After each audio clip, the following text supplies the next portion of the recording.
croix me sera toujours chère. Elle est gloire et victoire pour moi. Et par elle, en la maison du Père, la couronne est offerte à ma foi. Et par elle, en la maison du Père, la couronne est offerte à ma foi.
Nous allons nous lever, bien-aimés, et prendre l'évangile selon Matthieu, au chapitre 7.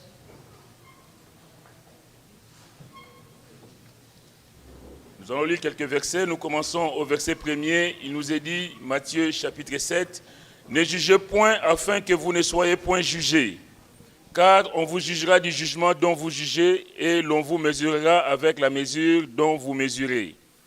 Pourquoi vois-tu la paille qui est dans l'œil de ton frère et n'aperçois-tu pas la poutre qui est dans ton œil?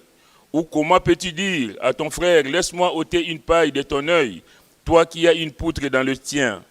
Hypocrite, ôte premièrement la poutre de ton œil et alors tu verras comment ôter la paille de l'œil de ton frère. » En d'autres termes, le Seigneur est en train de dire que c'est lui qui est le souverain juge.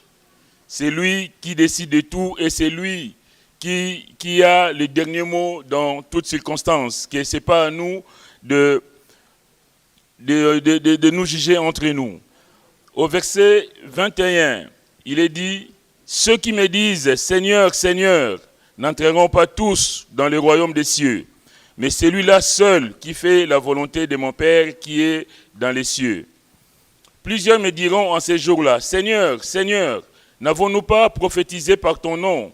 N'avons-nous pas chassé des démons par ton nom? Et n'avons-nous pas fait beaucoup de miracles par ton nom? Alors je leur dirai ouvertement, je ne vous ai jamais connus. Retirez-vous de moi, vous qui commettez l'iniquité.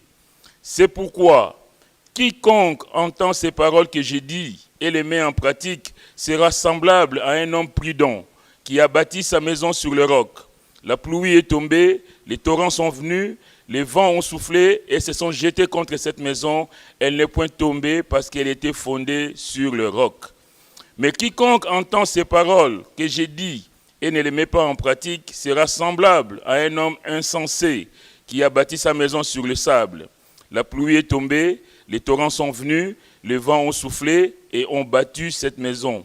Elle est tombée et sa ruine a été grande. On va demander la grâce de Dieu. Seigneur éternel, notre Dieu, notre Père, nous voici devant toi. Combien, Seigneur, nous sommes reconnaissants de ce que tu es le grand Dieu, créateur du ciel, de la terre, le grand Dieu qui est devenu notre Père. Toi, Seigneur, qui nous as appelés des ténèbres à la lumière. Merci, Seigneur, pour cet après-midi que nous voulons laisser entièrement entre tes mains. Combien nous avons besoin de toi, Seigneur, dans chacune de nos vies. Merci de bénir mon frère, de bénir ma sœur. Merci d'agir puissamment cet après-midi au milieu de nous. Merci pour ta parole qui est richement bénie, Seigneur, que cette parole trouve les chemins des cœurs. Tu connais les raisons, tu connais, Seigneur, ce que tu as préparé pour ton peuple cet après-midi. Nous voulons simplement être à l'écoute, Seigneur, de ta volonté. Et Seigneur, mon Dieu, que vraiment ta volonté s'accomplisse dans nos vies. Merci pour tout, Seigneur. Que toi seul sois élevé, magnifié au milieu de nous. Toi qui connais aussi les besoins, Seigneur, de chacun, Seigneur, ceux qui sont malades, ceux qui sont éprouvés, ceux qui sont fatigués, ceux qui ont différents besoins, Seigneur mon Dieu, nous prions que tu puisses passer dans les rangs, visiter ton peuple, Seigneur, et agir puissamment. Merci pour tout, dans le nom de Jésus. Amen. Amen. Pouvez vous asseoir, bien-aimés. Je disais tout à l'heure que le Seigneur est souverain. C'est lui qui est le maître de chaque détail de notre vie. Raison pour laquelle j'ai pris cette étude par ce premier verset de Matthieu où il nous est dit « Ne jugez point afin que vous ne soyez point jugés, car on vous jugera du jugement dont vous jugez et l'on vous mesurera avec la mesure dont vous mesurez. » Bien-aimés, nous devons être prudents dans nos vies, dans la critique, dans la médisance, dans des choses qui ne sont pas, je vais dire, de notre compétence. Il y a des domaines réservés à Dieu que nous les devons laisser au Seigneur. Mais cet après-midi, j'ai vraiment à cœur de partager surtout avec vous, à partir du verset 21, où il est dit, le Seigneur dit, « Ceux qui me disent, Seigneur, Seigneur, n'entreront pas tous dans le royaume des cieux, mais celui-là seul qui fait la volonté de mon Père qui est dans les cieux. » Nous sommes ici dans l'après-sermon sur la montagne. Vous savez, à partir du chapitre 5, le Seigneur est en train de parler à ses disciples. Le Seigneur est en train d'enseigner.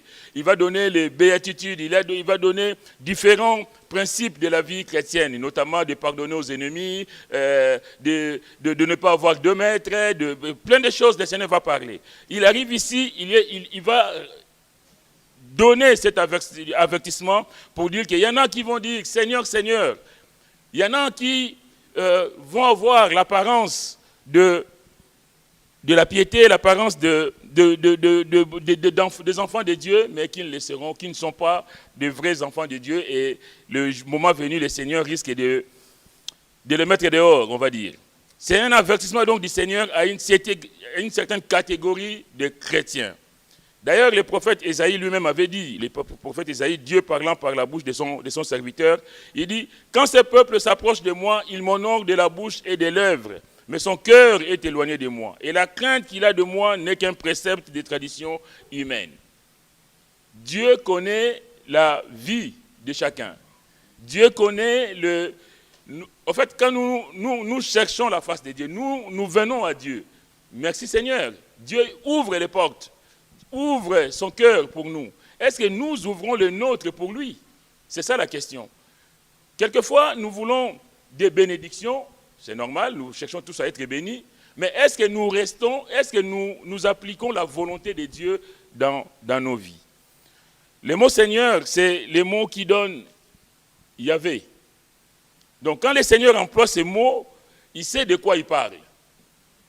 En d'autres termes, il est en train de dire, on ne peut pas dire qu'on est avec moi et en même temps être ailleurs. On ne peut pas avoir un pied chez moi et un autre pied à l'extérieur. L'apôtre Paul dira dans 1 Corinthiens 12, verset 3, « Nul ne peut dire Jésus est Seigneur si ce n'est par le Saint-Esprit. » Et c'est par le Saint-Esprit, les frères parlaient tout à l'heure du Saint-Esprit, nous devons avoir, le Saint-Esprit doit être maître de notre vie. Nous devons être à l'écoute du Saint-Esprit. On peut se faire des illusions nous-mêmes. On croit que tout va bien dans notre vie, on pense qu'on est en accord avec le Seigneur, mais c'est parce que quelquefois nous étouffons la voix du Saint-Esprit. 2 Timothée chapitre 2, verset 19 dit « Le Seigneur connaît ceux qui lui appartiennent, et quiconque prononce le nom du Seigneur, qu'il s'éloigne de l'iniquité. » Ça revient à ce que j'ai dit tout à l'heure. On ne peut pas dire qu'on est enfant de Dieu et en même temps vivre sa vie contrairement à la parole de Dieu. Bien aimé, la question cet après-midi, c'est de savoir est-ce que Jésus est vraiment le Seigneur de ma vie? Est-ce que Jésus est vraiment le Seigneur de ta vie? Si Jésus est le Seigneur de ma vie, si Jésus est le Seigneur de ta vie, est-ce qu'il est dans tous les domaines de nos vies? Quelquefois, nous laissons certains domaines de nos vies dirigés par le Seigneur. En fait, nous lui ouvrons une partie de notre vie, mais nous fermons l'autre. On est quelque part ambivalent.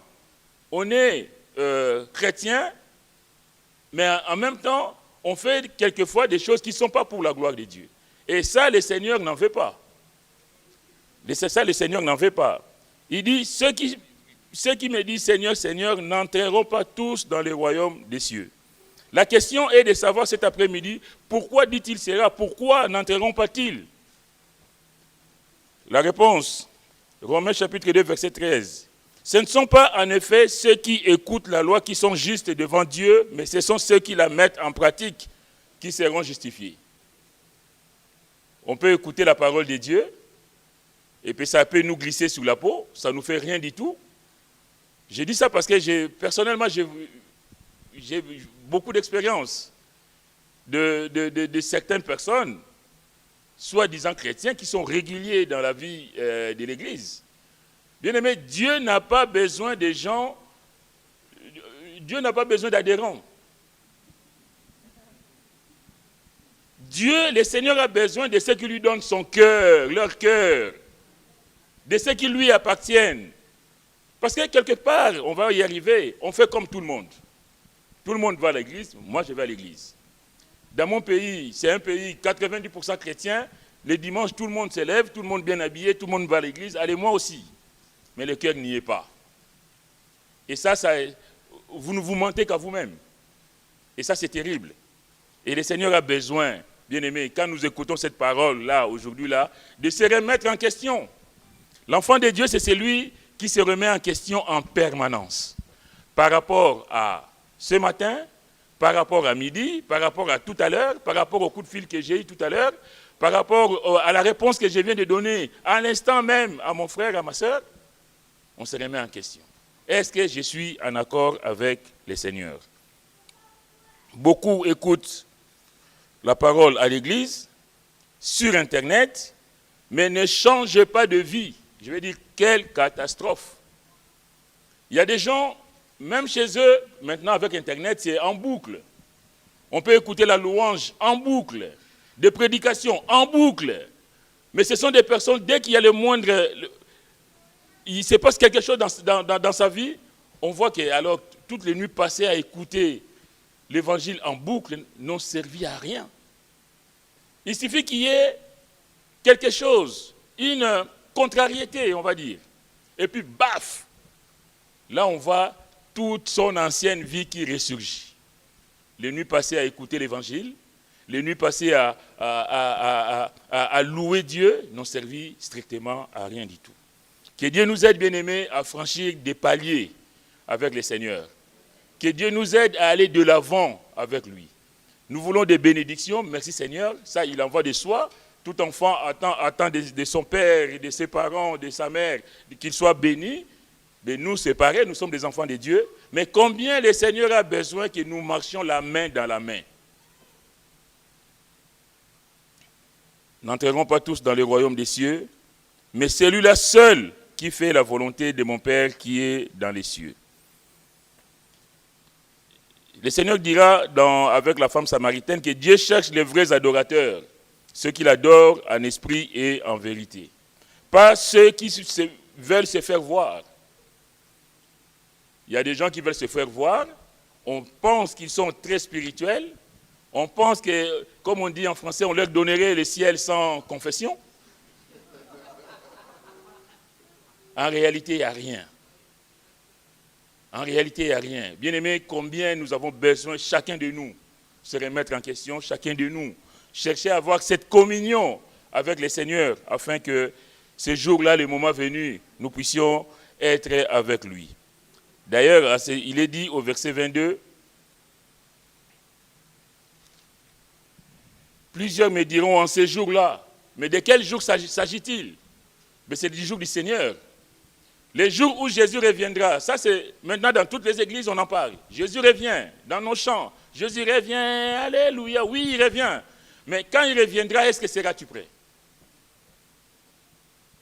Est-ce qu'on est préparé à cette attente, à ce retour? C'est pourquoi il est dit, en ces jours-là, c'est ceux qui diront, Seigneur, Seigneur, plusieurs me diront en ces jours-là, Seigneur, Seigneur, n'avons-nous pas prophétisé en ton nom? N'avons-nous pas fait de telles choses en ton nom? Seigneur, n'étais-je pas à l'église tous les dimanches? Et puis, la réponse, elle est terrible.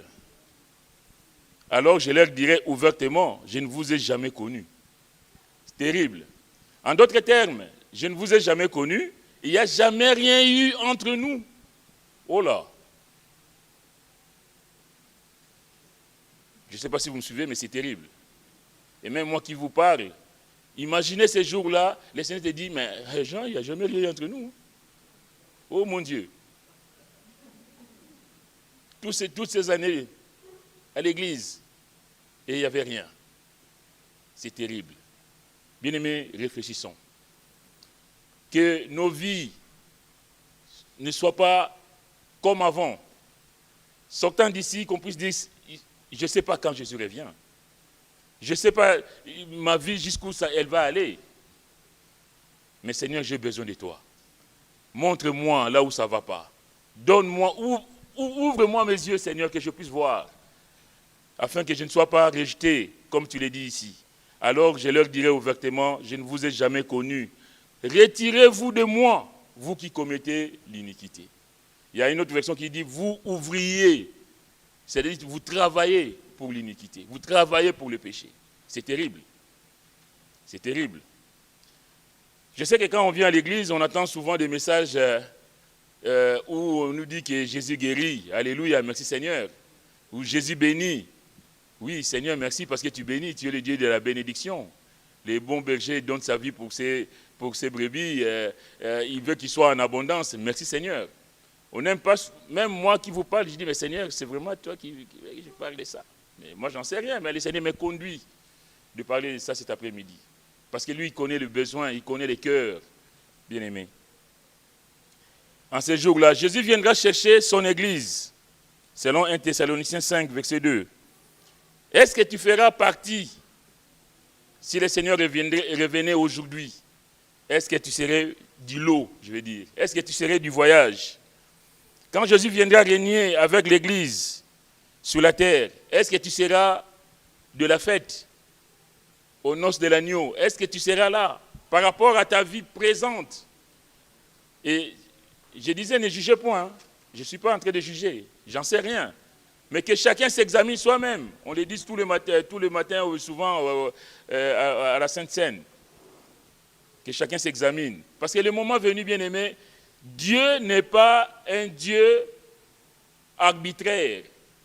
Il n'y aura aucun jugement fait au hasard. Quand le Seigneur dit que je ne vous ai jamais connu, retirez-vous de moi, vous qui commettez l'iniquité, il ne va pas le dire par hasard, il ne va pas le dire parce qu'il ne t'aime pas. Parce que ce sera la réalité de ta vie. Parce que ce sera la réalité de ma vie. Que Dieu nous aide. Jésus, quand il viendra juger l'humanité. Tout sera à découvert devant lui. Peut-être qu'on se cache devant les hommes, mais je le dis souvent, mais nous le disons souvent, mais on ne peut pas se cacher devant Dieu. C'est en ces jours-là, tout sera clair devant lui. Alors, au verset 24, on continue. C'est pourquoi quiconque entend ces paroles que j'ai dites et les met en pratique sera semblable à un homme prudent qui a bâti sa maison sur le roc. Vous voyez, Dieu ne juge pas. Il veut que nous arrivions tous à la repentance. Il use de patience envers nous pour qu'aucun de nous ne périsse, mais afin que nous arrivions tous à la repentance. C'est pourquoi quiconque entend ces paroles que j'ai dites et les met en pratique sera semblable à un homme prudent qui a bâti sa maison sur les rocs. Le Seigneur veut dire ici qu'il ne suffit pas d'entendre et d'écouter, de se laisser interpeller, mais d'agir en conséquence de la parole de Dieu. D'agir en conséquence de ce que lui, il attend de nous. De vivre conformément à sa parole. On a tout laissé, mes frères et mes sœurs, on a tout laissé, on a mis notre dimanche de côté et on est là dans la présence du Seigneur. Nous sommes là pour louer le Seigneur, nous sommes là pour adorer le Seigneur. Nous sommes là pour dire, Seigneur, j'ai eu une semaine, 6 jours passés au travail et le 7e jour, Seigneur, je suis là toute la journée que pour toi. Que ton nom soit béni. Mais que ce ne soit pas des journées perdues. Que ce ne soit pas des journées où je me donne au Seigneur seulement le dimanche et le reste du temps, je fais ce que je veux. Ce n'est pas possible. Dieu, le Seigneur ne veut pas que nous soyons simplement de ceux qui entendent, de ceux qui écoutent les messages, mais que nous vivions en conformité avec sa parole. Pourquoi? C'est parce que son but, son objectif, c'est que nous soyons heureux. Le Dieu de victoire habite à moi. Mais nous n'aurons de réelles victoires que si nous marchons la main dans la main avec le Seigneur. Le monde n'est pas, la vie n'est pas facile. Nous sommes dans des combats permanents. Moi, le premier qui vous parle. Mais je ne peux remporter des victoires dans mes combats que si je laisse le Seigneur agir. Mais si c'est la chair qui va parler, si c'est la chair qui va répondre, bien aimé, tout est perdu d'avance. Nous avons besoin de marcher pas à pas avec le Seigneur, la main dans la main avec le Seigneur. Il est dit, quiconque entend ces paroles que j'ai dites et les met en pratique sera semblable à un homme prudent qui a bâti sa maison sur les rocs. L'homme prudent, c'est les disciples qui entendent, qui met en pratique la parole de Dieu, qui sait que toute sa vie est régie par le Seigneur. Et quand on a bâti sa vie de façon prudente, comme il dit, bien aimé, au bout, c'est le bonheur. Il ne peut pas en être autrement. Quand on est en accord avec Dieu, quand on bâtit sa vie par rapport à ce que Dieu attend de nous, bien aimé, la bénédiction sera forcément au rendez-vous. La vie n'est pas facile, je l'ai dit tout à l'heure. Le Seigneur nous dit, il y a une femme qui va l'interpeller, la Bible dit dans Luc 11, verset 27, tandis que Jésus parlait ainsi, une femme dit, heureux le sein qui t'a porté, heureuse les mamelles qui t'ont allaité. Qu'est-ce que le Seigneur va lui répondre? Jésus dit, heureux plutôt ceux qui écoutent la parole de Dieu et qui la gardent. Il n'a pas besoin de compliments inutiles. Il a besoin que sa parole soit gardée. Il a besoin que nous appliquions cette parole au quotidien. Il n'a pas besoin que nous écoutions à l'église et que sortant d'ici, on oublie. J'étais une fois, il y a longtemps, dans une église à Pantin. C'est ma cousine qui est allée dans cette église. Et c'est terrible. Il y avait une belle louange à l'église, c'était une église africaine. Ils ont chanté, dansé et tout, comme on aime chez nous. Et là, ma soeur est venue, donc ma cousine est venue demander sa dette à une chrétienne qui était dans l'église. Donc moi, je l'ai accompagnée, on est dehors, on est dans la rue, c'était à Pantin. Et il dit, la fille, la dame, elle sort, et ma soeur, elle lui dit, mais je viens récupérer mon argent. Elle dit, quoi? Quel argent? Laisse-moi tranquille. Elle commence à incendier ma cousine devant moi. Elle était devant la porte de l'église. Et toute la louange qu'elle a élevée vers le Seigneur toute l'après-midi. Elle a commencé à l'insulter, mais d'une façon incroyable. Je lui pose la question, je dis, ma soeur, tu sors de l'église. Ah, laisse-moi tranquille, toi aussi.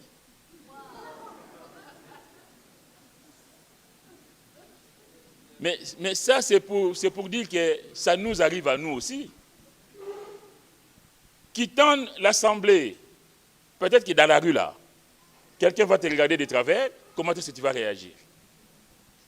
Tu arrives à la maison, il y a des choses, les enfants, la femme, le mari, allez, boum, on a oublié.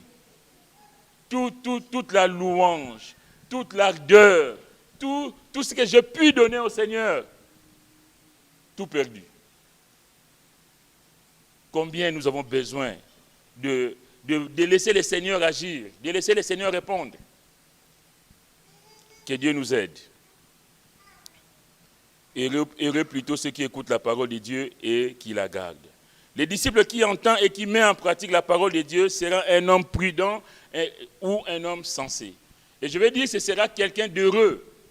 Vous savez pourquoi il y a des problèmes dans des couples, au travail ou ailleurs? Mais justement parce qu'on ne garde pas la parole de Dieu. Quelquefois, c'est la chair qui prend le dessus et on oublie ce que Dieu attend de toi, ce que Dieu attend de moi.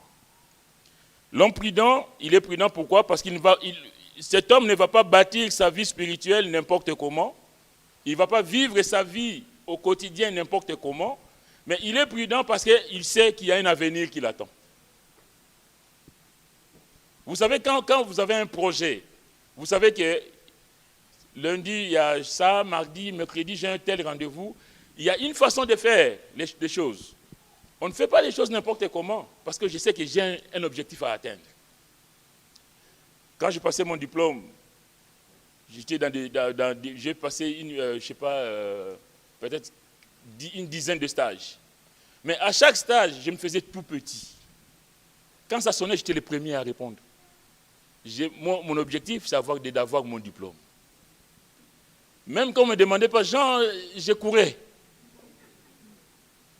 Bien aimé, dans la vie, tu dois savoir c'est quoi ton objectif. Peut-être d'être directeur de ton entreprise, mais ça, c'est éphémère, ça passera. Peut-être d'avoir une belle voiture, mais tu sors dans la rue, la voiture, boum, accident, et ne vaut plus rien. Mais l'objectif de tout enfant de Dieu, c'est de savoir que ces jours-là, en ces jours-là, comme dit le Seigneur, Seigneur qu'il puisse dire, mon bon et fidèle serviteur, rentre dans la joie de ton maître, alléluia. Qu'il puisse, comme Lazare, que le Seigneur s'élève de son trône pour venir l'accueillir, alléluia. On a gagné. Tu n'auras pas gagné ta vie parce que tu as franchi tous les échelons de ton entreprise, mais tu auras gagné ta vie quand le Seigneur, c'est le moment venu, va s'élever pour t'accueillir. Tu dis, tu es un brave. Et puis il va te montrer le film de ta vie, comment il était présent dans ta vie. Alléluia. Que Dieu nous aide, mes frères et mes sœurs. Un homme prudent, c'est celui qui bâtit sa vie sur le Seigneur. Nous voulons des bénédictions, mes frères et mes sœurs, dans nos familles. Bâtissons sur le roc, sur le Seigneur. Ne bâtissons pas sur les sables. Nous voulons avoir des foyers bien solides. Mettons le Seigneur au cœur de nos foyers. Quelquefois, les foyers sont un peu trébuchants. Pourquoi? Peut-être qu'il y en a un qui bâtit sur le Seigneur, l'autre qui bâtit sur les sables. Et ça ne peut pas tenir. Qu'ensemble, nous soyons de ceux qui bâtissent pour le Seigneur. D'ailleurs, dans Luc, on va prendre dans Luc, le même message, la même parole qui nous est dit dans Luc. Nous regardons notre page de Matthieu. Luc au chapitre 6. Parce que là, le Seigneur ajoute une couche là. Dans l'évangile de Luc, au verset 48, il dit la même chose. Hein. Pourquoi m'appelez-vous Seigneur, Seigneur, ne faites-vous pas ce que j'ai dit? Je vous montrerai à qui est semblable pour tout homme qui vient à moi, entend mes paroles et les met en pratique. Il est semblable à un homme qui, bâtissant une maison, a creusé creusez bien avant. Vous voyez comment le Seigneur, il insiste. Donc, verset 48. Il est semblable à un homme qui, bâtissant une maison, a creusé bien avant et a posé les fondements sur les rocs. Là, on est dans l'insistance pour montrer la profondeur de ce que cet homme prudent a pu faire. Pour montrer aussi pour nous, spirituellement, que nous avons besoin de rechercher la profondeur avec le Seigneur. On ne va pas vivre la vie spirituelle superficielle, une vie superficielle, une vie de nos petites prières de 2 minutes là. Seigneur, merci pour la journée, alléluia, amen. On ne cherche pas la profondeur, on ne cherche pas d'avoir cette intimité avec le Seigneur, de rentrer vraiment dans le cœur du Seigneur, dans son sanctuaire, aller puiser ce qu'il y a dans le cœur du Seigneur. Quelqu'un m'a dit une fois, comment vous dites que Dieu t'a parlé? Mais pour entendre que Dieu t'a parlé, il faut aller le chercher. Il faut rentrer dans les sanctuaires. Si tu restes sur les parvis, là, comme sur le tabernacle, dans les tabernacles, si tu restes sur le parvis, ben, tu vas rester dans les parvis. Dieu a besoin que du parvis, que tu arrives jusqu'au sein des saints. Le voile déchiré, c'est pourquoi? C'est pour que tu ne restes plus dehors. Alléluia. Que tu progresses de palier en palier et que tu aies cette communion avec le Seigneur. Tu veux entendre parler, tu veux entendre battre les cœurs du Seigneur, mais c'est dans le sein des saints. Ce n'est pas en restant dehors. Il a creusé et il a posé les fondements sur les rocs. Que nos vies soient des vies où nous avons creusé. Et là, on dit, boum, ça y est. Vous savez, une maison qui est bien bâtie, avec des pierres, avec du ciment, du moellon, je ne sais quoi. Même si la pluie tombe, même s'il y a des tempêtes, les petites maisons là vont s'écrouler, vont même s'envoler. Mais cette maison-là va être solide parce qu'elle est bien bâtie. Le véritable disciple de Jésus va rechercher la profondeur. Il ne va pas rester un petit chrétien. Oh, moi je me plais dans mon état de petit chrétien. L'Église a besoin des hommes, des femmes dynamiques pour l'œuvre du Seigneur. Nous voulons gagner des âmes, mais ce n'est pas en restant superficiel. Si nous voulons gagner des âmes, nous devons être des hommes, des femmes qui se mettent à genoux, des hommes, des femmes qui annoncent la bonne nouvelle du salut aux autres, qui se font violence pour la gloire du Seigneur. La Bible, le Seigneur dit, il a creusé, il est allé profond et il a assis les fondations sur les rocs. Bien-aimé, combien le Seigneur attend de toi et de moi que nous soyons de ces chrétiens qui creusent, qui cherchent la profondeur de Dieu, qui vont de plus en plus loin, de plus en plus haut avec le Seigneur. Quand on a bâti notre vie sur le roc, sur le rocher qui est le Seigneur, bien-aimé, les situations peuvent être compliquées, mais nous savons que moi, je sais en qui j'ai cru. Alléluia. Vous savez, dans la société actuelle, on aime plus ce qui est léger, ce qui est superficiel, ce qui est du rapide. On voit dans la vie, dans ce siècle-là, même au XXe siècle, tout est fait à la hâte. Plus rien, on ne prend plus le temps. Même le chrétien ne prend plus le temps de chercher la communion avec le Seigneur. On est tous en train de courir, parce que tout va vite. Ah, moi, je ne vais pas être en retard. Hein. Et pour ne pas être en retard, la maman ne fait plus à manger à la maison. Tiens, il y a KFC en bas là. Allez, hop. Les enfants KFC le matin, KFC à midi, KFC le soir. Pour changer, demain, ce sera McDo.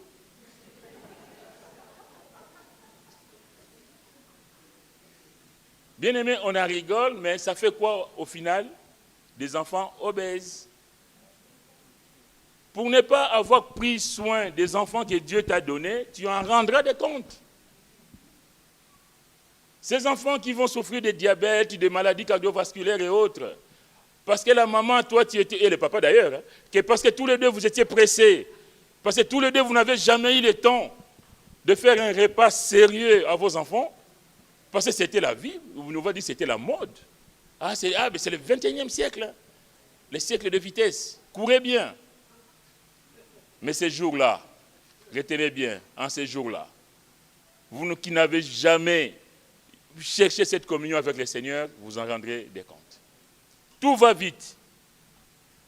Même le biberon pour le bébé. La maman ne donne plus le sein au bébé pour les mamans, les jeunes mamans, nos jeunes mamans là. Prenez le temps de donner le sein aux enfants. Mais tellement tout va vite, maman, le salaire là qu'elle n'a plus là. Il faut qu'elle retourne au travail vite fait. Elle est biberon, elle est à la crèche, boum.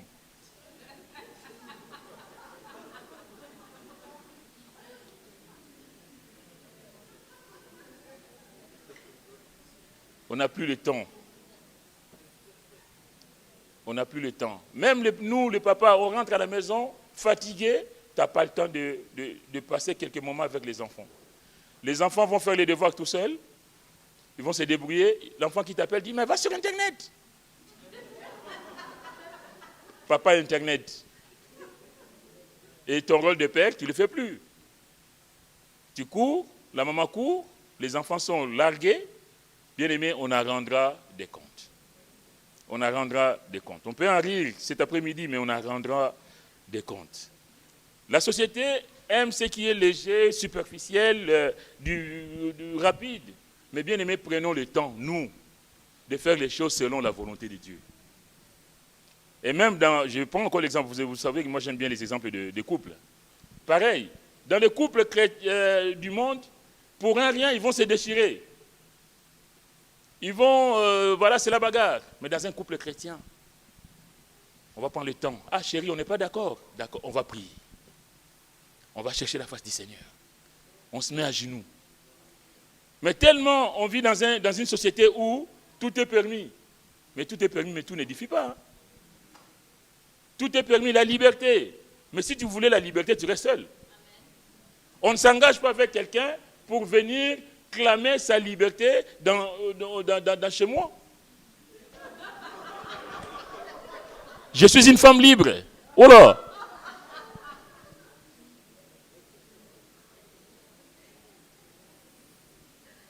Que Dieu nous aide, mes frères, mes sœurs. Que nous mettions le Seigneur au cœur de chaque détail de notre vie.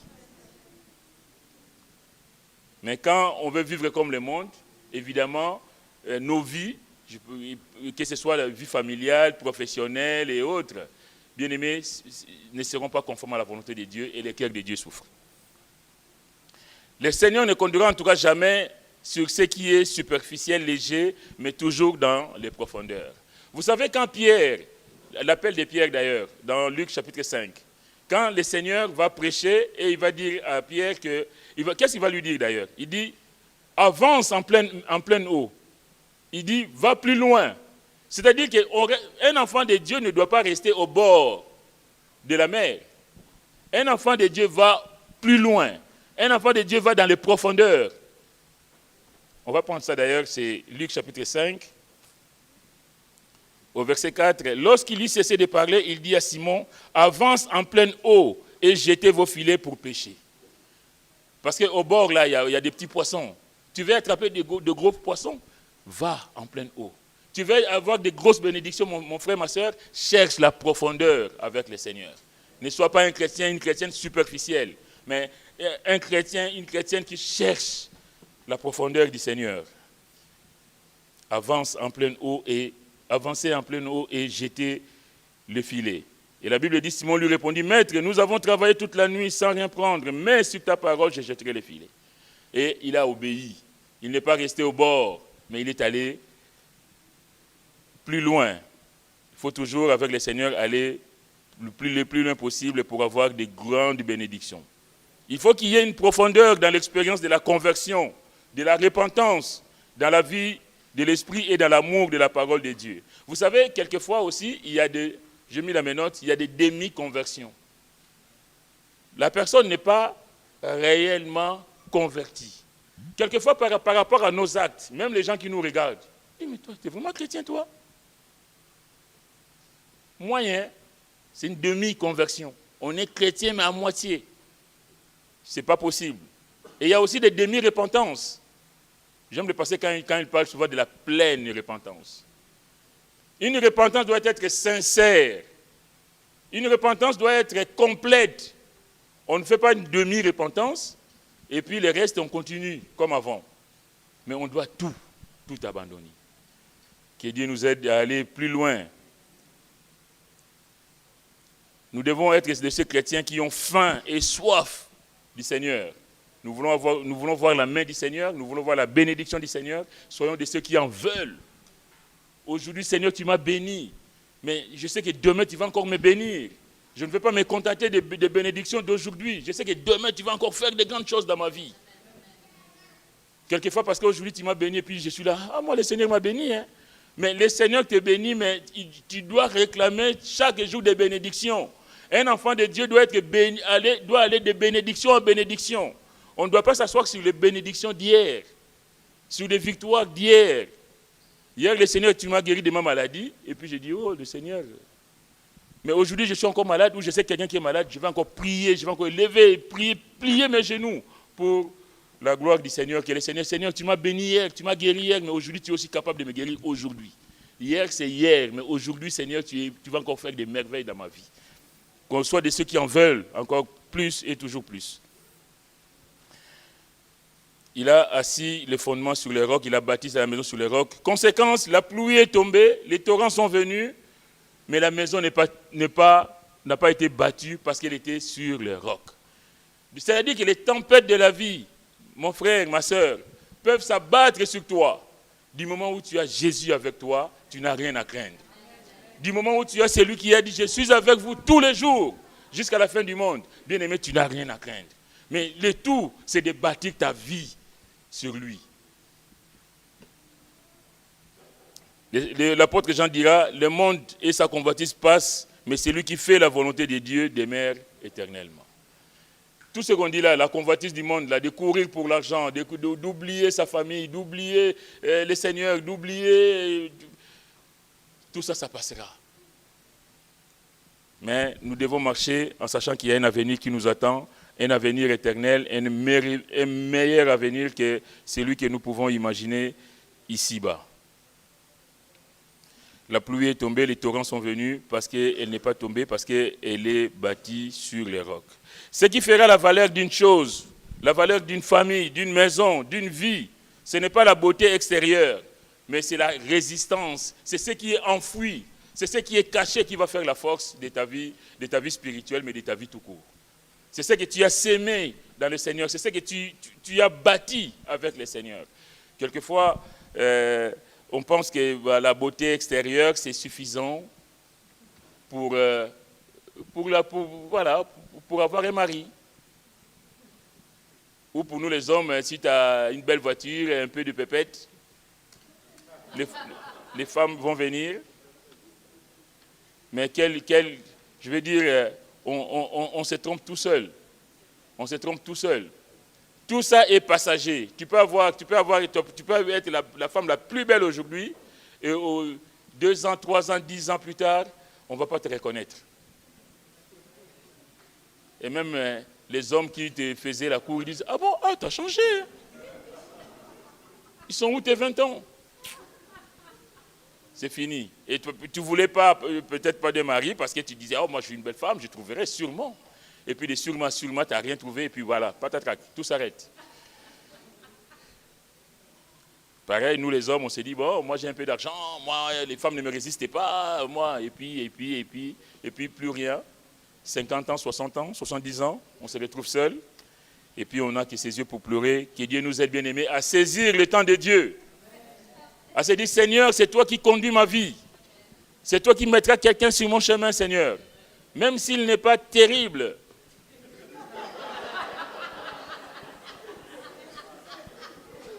Ce que Dieu donne est toujours terrible.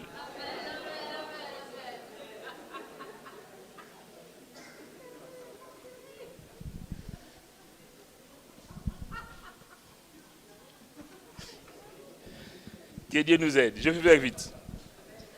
Mais quiconque entend ces paroles que j'ai dit, verset 26, et ne les met pas en pratique, sera semblable à un homme insensé qui a bâti sa maison sur le sable. J'ai bien souligné, mais il y a opposition. Il y a celui qui a bâti sur les rocs, sur le Seigneur, et c'est lui qui sera, comme j'ai dit, cette femme qui va bâtir sa vie sur sa beauté, sur son élégance, sur son charme. Et puis au final, ce sera que du vent.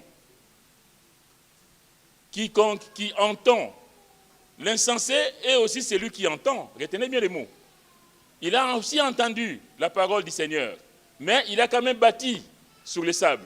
Bien aimé, il n'est pas étonnant que demain le Seigneur dise « Éloignez-vous de moi, vous qui commettez l'iniquité, que je ne vous ai jamais connu. » Parce que tu as entendu la parole de Dieu, mais tu ne t'es pas dit qu'il fallait mettre cette parole en pratique. Tu t'es dit que ça c'était suffisant, ta vie comme tu l'as menée, et tu ne t'es pas soucié du Seigneur. Tu n'as pas cherché à avoir cette intimité avec le Seigneur. Tu n'as pas cherché à créer cette relation profonde et durable avec le Seigneur. Et ne sois pas étonné, le moment venu, que le Seigneur te mette de côté. Mais quiconque entend ces paroles que j'ai dites et ne les met pas en pratique sera semblable à un homme insensé qui a bâti sa maison sur les sables. Donc nous avons d'un côté celui qui est prudent, le sage, qui prend toutes les précautions pour bâtir, et l'insensé qui se dit qu'il a tout le temps. Souvent c'est ça. On s'est dit qu'on a tout le temps, or le temps ne nous appartient pas, le temps appartient au Seigneur. Ça s'appelle de la négligence. On a négligé, on s'est dit, oh c'est pas grave, c'est pas aujourd'hui, c'est peut-être demain, et puis de demain à demain à demain à demain, et puis plus rien. Et on n'est pas maître de la vie. La négligence peut avoir, quelqu'un a dit, la négligence peut avoir des conséquences très fâcheuses, autant pour le présent que pour l'avenir. C'est aujourd'hui le jour du salut. C'est aujourd'hui que nous entendons la parole de Dieu que nous devons prendre nos précautions, nos dispositions. Il a bâti sa maison sur les sables. Les sables nous parlent de la légèreté, de l'instabilité, de la mouvance, de l'insécurité. Il n'a pas pris les précautions nécessaires pour bâtir sa vie. Mais ça, bien aimé, que ce ne soit pas pour toi ni pour moi. Qu'aujourd'hui, nous prenions des dispositions pour que nos vies soient réellement fondées sur le Seigneur. Il y a des choses peut-être que j'ai oubliées, des domaines de ma vie où j'ai écarté le Seigneur, que à partir d'aujourd'hui, j'ai dit non, Seigneur, je pense que dans tel domaine, dans le domaine financier, dans les domaines familial, je ne sais pas, mais dans tous les domaines, que le Seigneur soit impliqué. Dans le sens spirituel, le sable nous parle donc de sa propre justice, des opinions humaines, des traditions humaines.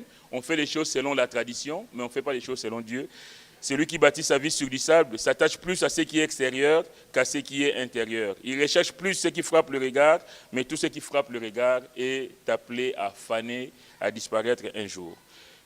Enfin, la pluie est tombée, les torrents sont venus, cette maison est tombée et sa ruine a été grande. Bien-aimés, je vais m'arrêter là, mais vous avez sûrement compris que ce message, c'est pour nous dire que nous avons besoin d'être des hommes, des femmes solides, fondés sur la parole de Dieu, en communion permanente avec le Seigneur. Nous voulons voir des bénédictions, et la bénédiction, les vraies bénédictions, les grandes bénédictions ne seront au rendez-vous que si nous demeurons attachés au Seigneur. Que Dieu vous bénisse. Amen.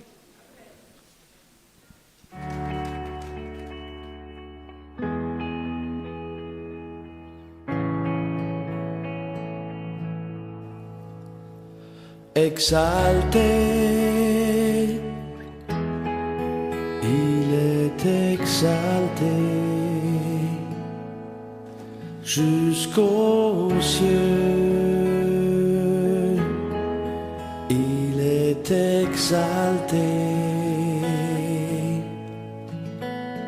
il est le Seigneur, déclare sa grandeur, exalté, il est exalté. Honneur et grâce, gloire et puissance, louange à toi, Seigneur. Ma voix s'unit aux célestes accords, car ça est son nom, son nom. Exalté, il est exalté jusqu'aux cieux,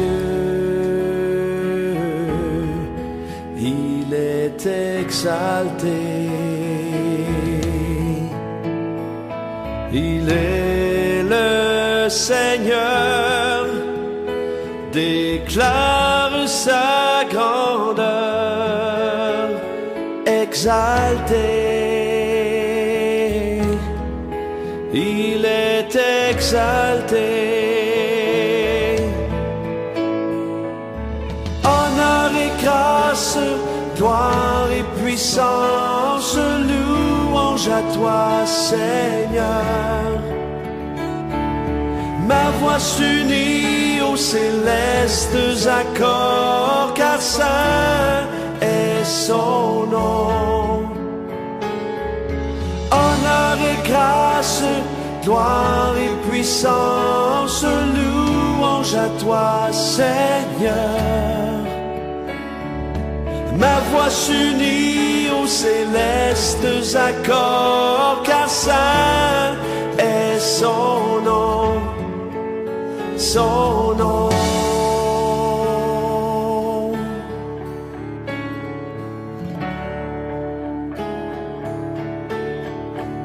Son nom.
Seigneur,